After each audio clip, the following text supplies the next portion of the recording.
Welcome, everyone, to this edition of The Business Behind the Success. Today, we're going to be discussing the business of child support, and we have with us Monica Brown Coleman, who's a program manager with the LA County Child Support Services. Hey, Monica, how's it going? Hi, Dawn. How's it going with you? I'm doing pretty good. A little bit hot over here, but I think I'm going to make it through. Good. Good. So, to start off, what is the role of child support services? What does the department do? That's a great question.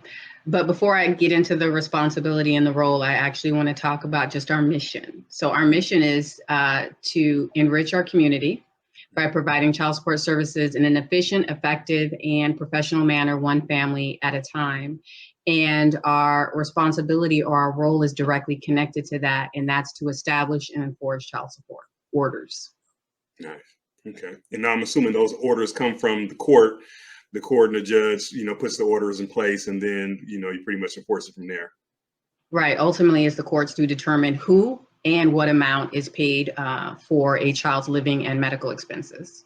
Okay. And who calculates that amount? Is it the That's a judge? great question. That's a great question. So California actually established a statewide uniform guideline formula, and that formula helps to calculate the amount of child support that a parent is obligated to pay. Got it. Okay. Mm-hmm. And what happens when that person falls behind? So if a parent falls behind in their current support obligation, that falls into what we call an arrears. And the arrears is, by law, it is charged interest. And that interest is at 10% per year, simple interest on the principal unpaid balance. So we do like to encourage our customers and our participants to make sure that they stay, current on their support obligation. Just keeping in mind that a child support arrears is owed regardless of the age of the child. There's no statute of limitations or anything like that on it. So you can have a child well into their 20s, 30s, 40s, 50s, and a person may still be obligated to pay on that arrears balance. And where does the interest go? So the interest goes either to the parent or the state, depending on who the arrears balance is owed to. Why would it go to the state? So one of the popular misconceptions about child support is that we only enforce for welfare arrears or state owed arrears, but we also enforce for, non-aided, non-welfare participants as well. So it just depends on who the arrears balance is owed to. So it sounds like if a person if the parent is not receiving some sort of government assistance, then maybe their interest would go to the other parent, right? And Absolutely. then if they are receiving assistance, then it would go back to the state or whoever was assisting. Okay. Absolutely. Okay. Mm-hmm. And I guess my next question is, what would happen let me ask this. Can a person pay all of the child support at one time? Like, say, for example, a parent put them on child support while the child is 2 years old, and they want to go ahead and just pay off the total remaining 16 years ahead of time. Is that something that they can do? Theoretically? Yes.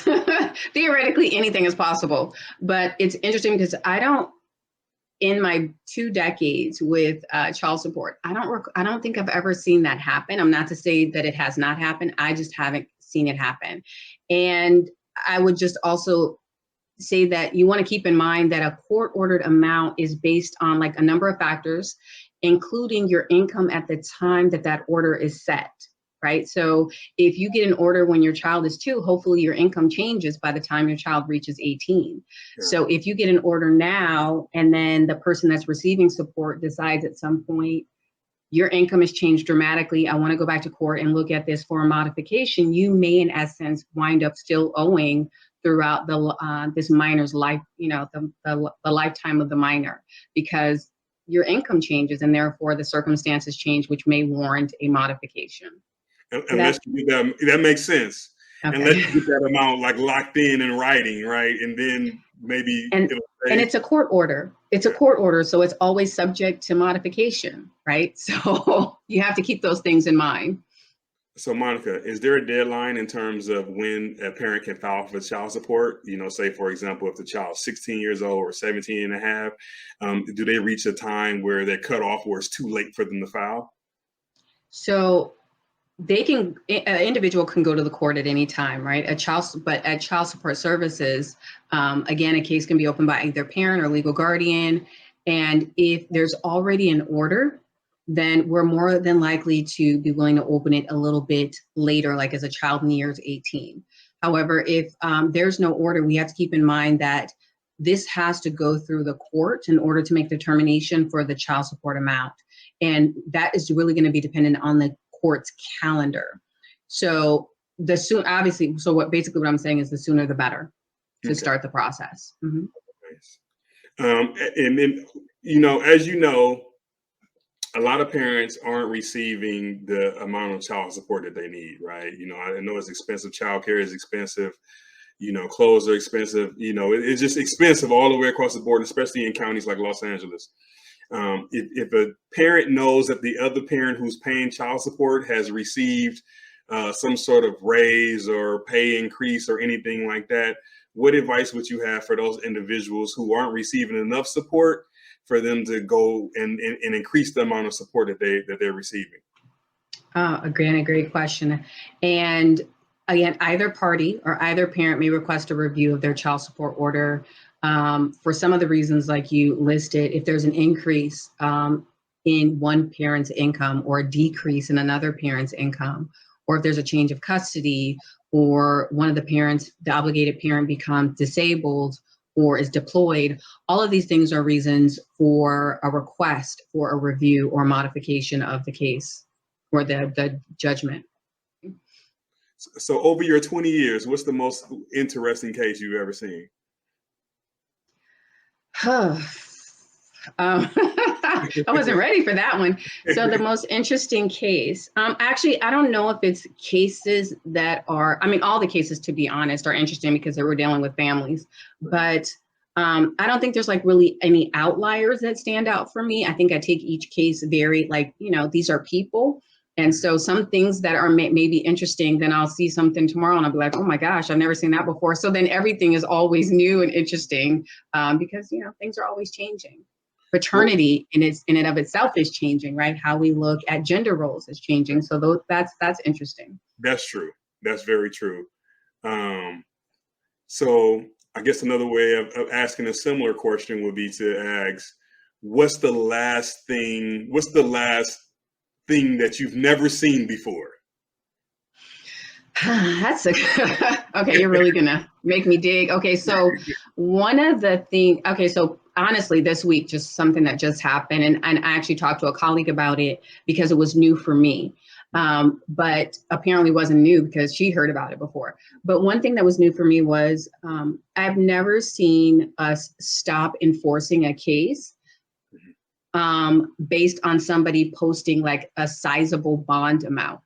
Like that was new for me. I've never in my 2 decades seen that. But apparently it happened. It has happened and it's happened before. But we just like put a pause on the enforcement of the case until this trial was completed or until this court had made an award. And I've never seen that done before. So that was kind of new and interesting.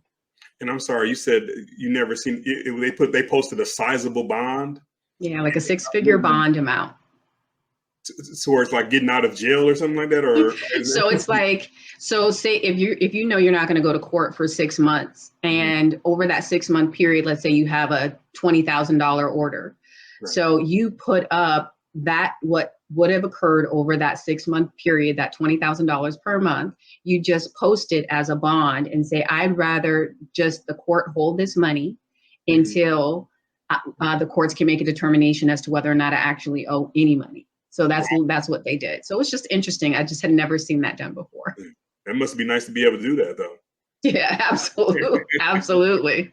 So it was a cash, like they came in with a check, like, you know, they went to court with a check and said, here's the check. And so let's just stop everything until the courts make a decision. It's just really an interesting thing to see. Absolutely. I know child support is a very sensitive topic for a lot of people. Yes. And I imagine rightfully so. And there are some drawbacks in terms of how in my opinion, right, there are some drawbacks in terms of the child support system. At times, it doesn't seem fair. If you could change something about the system, what would you change? If I could change something about the system. So I think that starts with a supposition that I think that something needs to be changed. So I'm not sure I can think of anything really dramatically that needs to be changed. I think the principle reason why child support services exist is an honorable and a moral principle, right? It really is something that children need. We need to make sure that both parents contribute to the financial well-being of a child. And so I agree with that. Do I think that there's room for improvement? From my perspective, one of the things that I continue to espouse to my colleagues, to participants that I talk to, is engagement matters. And it's not only engagement by us, because ultimately the decisions are made by the courts, but the engagement piece that I would say I often look for is from our customers. Really, we want them to be engaged in the process. We want to see right-sized orders. We want to make sure that people are getting orders that they can pay, and that children are being cared for, and their needs are being met. So I would say the one thing I would change is if there's anything that we can do to increase engagement, that's what I would want to do. Okay, that's pretty cool. I agree with that. I think that it's important to make sure that the child is cared for, and whomever is taking care of the parent the majority of the time, they have what they need to make sure that child gets the needs. However, there are a couple things that I would change just based on some of the things that I've heard over time. And if you disagreed, let me know. If you agree with me, let me know. One of the things that I would change is how the payments are calculated, right? Because you see situations where you might have a parent that makes, I don't know, $20-30 million, right? And then, that same parent will be paying $20,000 a month child support, $30,000 a month child support, $50,000 a month child support. And it's like, well, how much does it cost to raise a child? I don't know if that amount is $50,000 a month. And for me, I feel like that's all well and fine if it goes to the children. And I think that that's a lot of people's argument. They don't feel like maybe the money is going towards the children. Whichever parent is paying the 20, 30, 40, $50,000 a month, the money isn't necessarily going to the child. So if I could change something, I would put a system in place where the amount of money goes towards the child. Now, whether that goes towards the child tuition, or if the child needs, security because the parent is a celebrity or whatever the case may be, or some of the money is put up for the child to be able to go to college tuition. Any of those things, as long as it goes towards the child. And I think that, in my opinion, some of the times where it gets lost at, or some of the disdain with some of the way that some people may feel the way things are calculated, is because they don't feel like all of it is going towards the child, and the child's not the main benefiter of the funding. Right. So if I could change something, I would make it where all of the funds go towards the child. And I understand that, part of that has to go towards living arrangement in terms of household and transportation and stuff like that. Mm-hmm. And that's sort of like a gray area, because, one would think, should the child pay all of the mortgage, or all of the rent, or, all of the car notes? Should the child support payment cover everything? Right. So, for me, things like that, do you have any thoughts on that? So again, that's a great question, but my first thought is, one, it's really up to the court, right? Because both parties can walk into the courts and say, here's what we believe that the child needs. How those funds are allocated, a court order can say, this amount goes to tuition, this amount goes to household expenses, this amount goes to transportation. Like, the court literally can lay that out in the order. But the application, or how they use the funds, the person that's actually receiving the support, I don't know if there's a tool or resource that says, okay, you got the $20,000, so this is actually how you're going to apply it, or how you're applying it every month. There's not a monthly form that the person receiving support has to complete to tell how they spent the money. But I also want to say that those high end orders, those orders that are very high like that, those are more of like the outliers, right? I don't think that that's the common practice, that you're seeing a lot of orders that are like $20,000 and $30,000 or that the amount of the order is so, huge that it definitely covers all of a parent and child living expenses, and the person receiving support no longer has to be employed because they're able to just, live off of the child support. I don't recall seeing, I don't know the percentages, but I just don't believe that that's like this a significant number of cases. I agree with that, because most said, those are probably outliers. Right, and most people don't. Most people are not making $20 and $30 million a year. So I agree with that. It's just that sometimes when you see it on the news, and the news isn't necessarily showing the cases that individuals are paying $500 a month or $400 a month. Most of the time, they highlight like such and such is paying $20,000 a month, yes. And it's like, wait a minute, they paying, that's more than what most people make working, right? Absolutely. So they're going to show the salacious cases, right? The ones that get you to click on and watch the show. But for the most part, I don't think that those are like, that's not our average caseload. Right. What's the most that a person, what's the highest percentage of a check or your income that can be attributed towards child support? Another great question. So I'm going to preface that by saying the maximum withholding is dependent on where that withholding order is going. So if it's going to Social Security or Workman's Comp, the percentage, the maximum amount that they could take may be slightly different. But for income withholding order, the law requires that the employer deducts 50%, deducts what the court ordered amount is, and no more than 50% of the net disposable earnings. Mm-hmm. And some of the things that, and I did a little YouTube search. Some of the things that count towards that can be like a person's retirement. If they have to pay into retirement through their employer, right? Some of the things that may not count against it is like, maybe rent, mortgage, or a car note and stuff like that. And for me, thank God I'm not on child support or anything, but 50% can be alarming, right? Because you're talking about 50% of your gross income. You may lose 7-8% in retirement, and maybe another 15 in taxes and stuff like that, and then you're talking about, child support 50. So it's like, well, how is a person supposed to, and I know that you may not have the answers to these questions, not necessarily a question for you, but, sometimes a person would think, or at least I would think, how is a person supposed to live in terms of they lose so much money if they're only making $3,000-$4,000 a month, and $1,000 of that is going into their gross is going into child support. So I want to stick a pin in that, because it's 50% of the net disposable earnings. And also, this again goes to my earlier statement about why engagement matters, right? We really we're not trying to, we're not in any way trying to enforce an order that is unrealistic to sustain. We really want participants and our customers to have orders that are, that work for them as well. We call them right-sized orders. We don't want anyone, becoming indigent because they have a child support case. So we continue to say, become engaged in the process. Let us know what your expenses are. Like you talked about that mandatory, like maybe work-related expenses or childcare, or you have, you're financially responsible for caring for a child from another relationship. All of those things factor into that order. So we need to be aware of it. Right. And Monica, now that I think about it, and I was listening to you talk in terms of, when I mentioned the cases where they're paying $20,000 and $30,000 a month, those are sort of the outlier cases.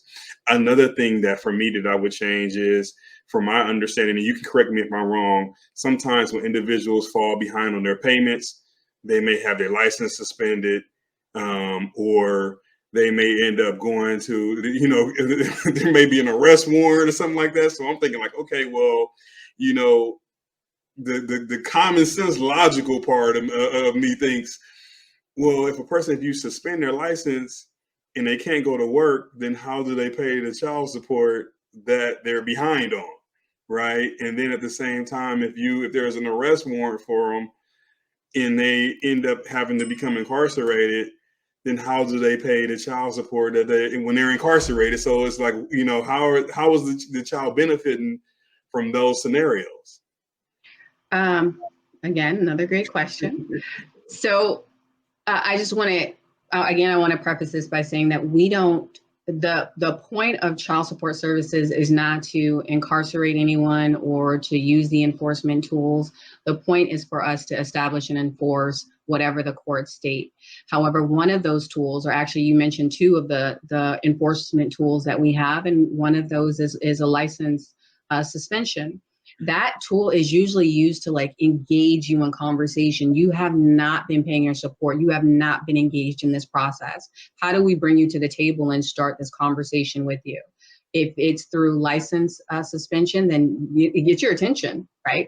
And you not even having a case, you're aware of these potential remedies. Right. So hopefully that encourages people to, get involved, get engaged in their case, and then stay engaged in that process. The civil contempt is the other one that you're talking about. That's not something that we really use a lot of. Actually, I haven't really seen a lot of civil contempt in recent years. But it's another tool that we use, but that's because they're violating a court order. It's not necessarily you're violating a child support order, but you're violating a court order. There was a requirement for a pay. And if there's a violation of any court order, there are tools that the courts use in order to enforce those remedies. So let's say, for example, because I know a lot of times, you have situations where parents they're paying child support, right?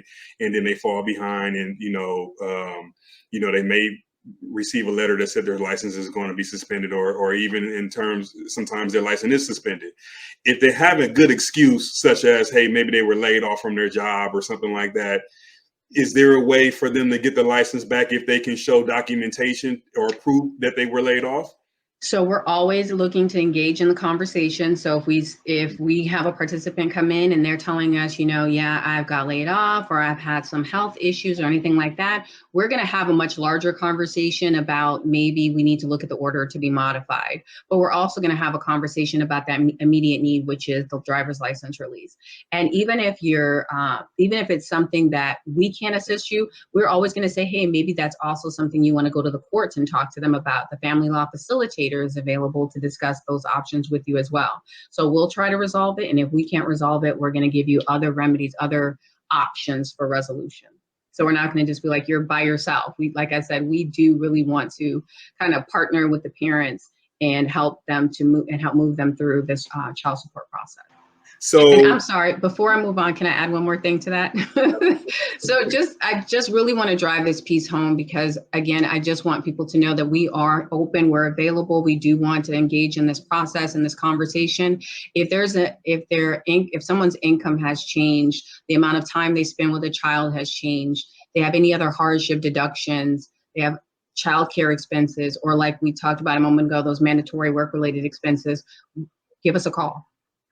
Give us a call, email us, go on Customer Connect, let us know that you want us to, take a look at your case, and we'd be willing to do that. Okay, thank you. And let's be fair, right? So, because we know that there's people on the other side of it, right? There's people who have children with someone who's just haven't been very supportive, right? They've been doing what they can. What advice would you have for the individuals who are struggling to take care of their children? And they just have a parent that just, won't meet them halfway or will not meet them halfway. What should be the first contact for those individuals? Should they contact Child Support Services first, or should they contact the court? Absolutely. Contact Child Support Services first. I mean, if you have an open case, contact Child Support Services. If you don't have a case and you want a case to be open, contact Child Support Services. Just give us a call. And like I said, if I understand your question correctly, if you have a person that's supposed to be receiving support and they're not receiving support from the other parent, what would they do? Then if they have a court order and they want us to enforce it, call us. If we have an order and we're supposed to be enforcing it and you're not receiving payments, give your case manager or give us a call or go on Customer Connect. find a way to reach out to us so that we can take a deeper look at your case. And we try to be very accessible to the public. Right now, California has created a new support self-service system. You could go 7 days a week to cse.ca.gov. If you have a case, you can call us at 866-901-3212. Where we have child support representatives available between 7 and 5, and they'll be more than happy to walk you through how to open a case with us. You can also go to our live chat at cssd.lacounty.gov. And even if it's after hours, somebody will return your message the next business day. So if you want a case open or you have questions about your case, we are here and we are trying to be as accessible as possible. Thanks, Monica. I do have one more question for you. I have to ask this. How do you handle those situations where you have like the on and off again love affair relationships where one moment they put a person on child support and then they take them off? And how do you take a person off child support? Can you just call up child support services and say, hey, I want to take them off? Or, how does that process work? So in the past, you could, and we had cases that would be on again and off again, on again and off again.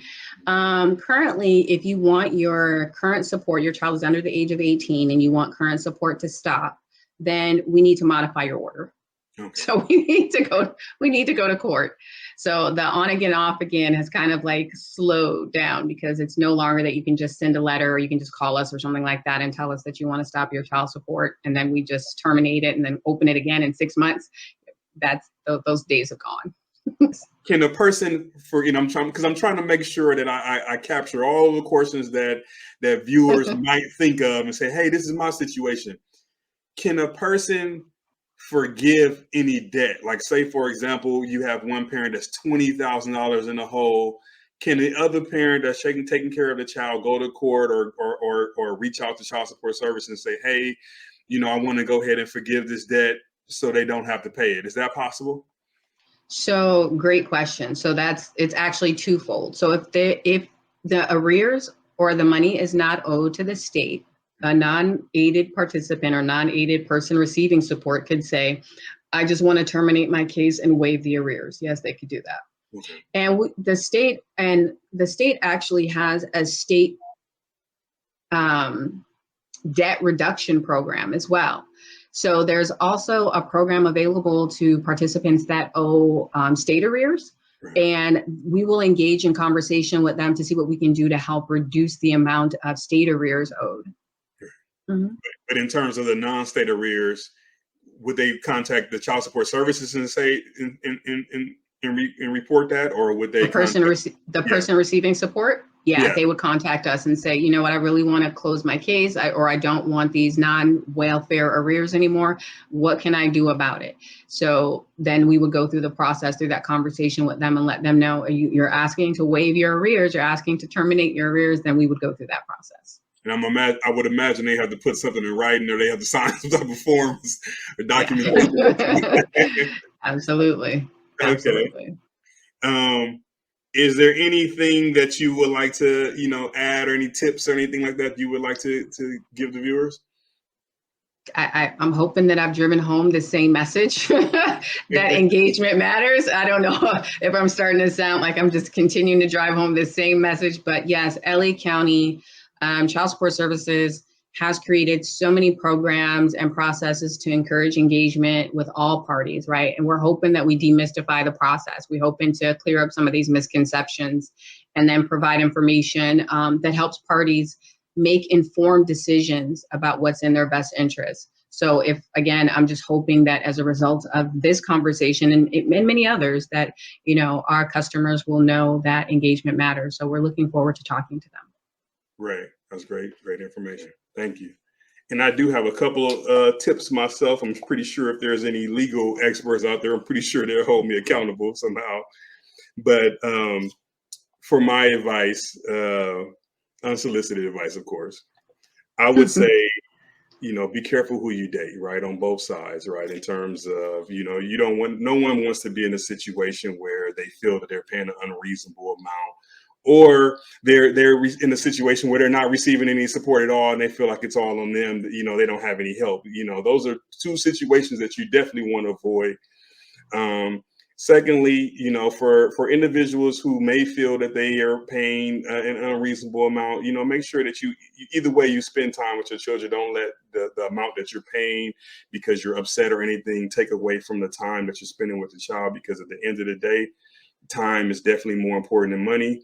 And, I'm not a child development expert, but I think that, or at least I've always heard that whenever you have a child that has a positive relationship with both parents, that child is, a lot better off, regardless of the type of money, that they have.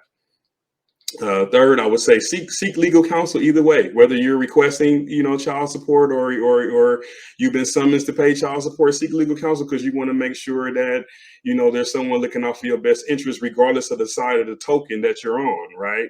And then at the same time, remember, both parents should remember a gift is a gift. For sometimes you have situations where one parent might be paying a certain amount and they buy the child a gift, in which they should. And that parent feels like, hey, if I had car trouble this month, you should be able to reduce that amount. And legally, once you're in the system, it doesn't necessarily work that way. Once you have your payment is what it is. And then at the same time, on the flip side of that, if you're someone who is receiving child support and someone is buying gifts, you don't want to let that you don't want to let those gifts be in lieu of the payment that they're supposed to be making in the coverage that they're supposed to be providing. You don't ever want to commingle those lines. For anyone who's paying lastly, most of the time we have individuals who, most of the focus is put on individuals who are paying. There may not be enough focus put on the individuals who deserve the support. But, for the individual who are paying or receiving, just make sure that you pay something. I know sometimes everyone experiences hard times, and you just want to make sure that you pay something, even if you can't pay the full amount, because at least if you pay something, number one, that's something that the court or whomever is looking at the case can take into consideration. And then most importantly, the child didn't go without or fully without for that particular month. So if you can pay something, always pay something, because at the end of the day, it's all about the children and the children's best interests. But Monica, I want to thank you for your time. We definitely appreciate it. We learned a lot today. Please let us know if anything else we can do for you. There was a lot of good information. Thank you. It was great to be here. Thanks. Again, we are accessible via Customer Connect, which is California's new child support self-service information system. Parents can access case-specific information 24 hours a day, 7 days a week at cse.ca.gov/Customer Connect. Parents can also use the toll-free automated phone system to connect with CSSD during business hours or access certain account-specific information 24 hours a day at 866-901-3212. And then we have live child support professionals available to assist callers Monday through Friday, 7 a.m. to 5 p.m. And our live chat is available on our website during business hours, or you can leave a message after hours and that will be returned on the next business day. You can contact us at cssd.lacounty.gov. For more info about what we do, please visit dbinvestmentsco.com. We can be contacted at info@dbinvestmentsco.com. Once again, that's info@dbinvestmentsco.com. Thank you for tuning in to this edition of The Business Behind the Success. Our goal is to have informative conversations and share personal perspective with individuals who are successful in their field of expertise, in hopes that it will lead to more favorable outcomes for anyone seeking guidance. If you support the content, please hit subscribe.